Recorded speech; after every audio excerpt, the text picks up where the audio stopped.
Regrets of how your managerial career ended, or do you leave it on the table and have no regrets at all about your managerial? The only regret that I had is I never finished my last season.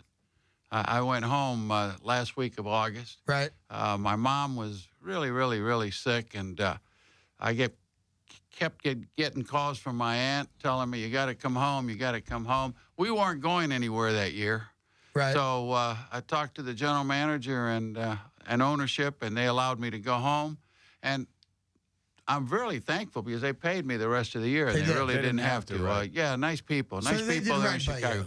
Yeah, the Cub organization's a really nice organization. The Ricketts family that runs it, the general manager I had, Jim Henry, good people. They really were good people to work for. What was it like being having played for the Yankees and then having the short stint being the Yankee manager? A short stint. Well, that was it with George, right? That was all the stints were kind of short. I wonder, like, when in the moment, I would think your ego has to take over a little bit, and you're livid about how things go down.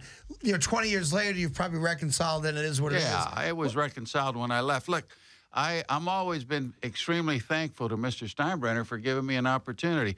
I retired middle of the '84 season. And in '86, I'm managing the New York Yankees. I mean, that just doesn't happen. Right. I never managed a game in the minor leagues. I never managed a game in Winter League or anything else.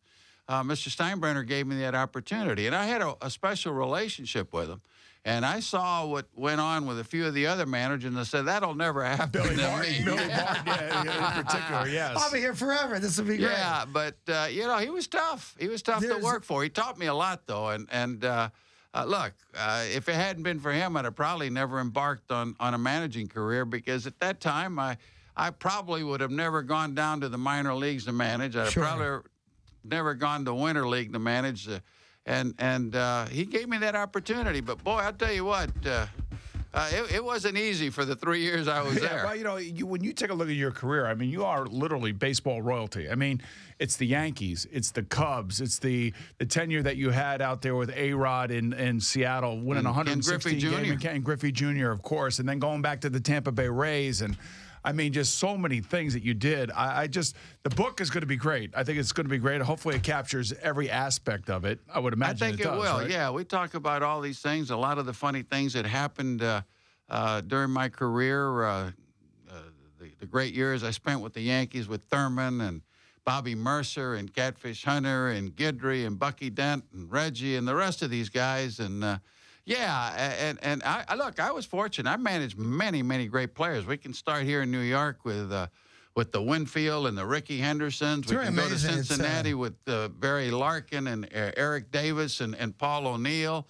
Then we can go on to Seattle with Alex and Junior. Junior was the best player I ever managed. I mean, this guy here for 6 years was just the best player in baseball. There's nothing he could do. He had some injuries, and when he went to Cincinnati, Boomer, he was towards the tail end of his career. But, boy, I saw him. I saw him at his best.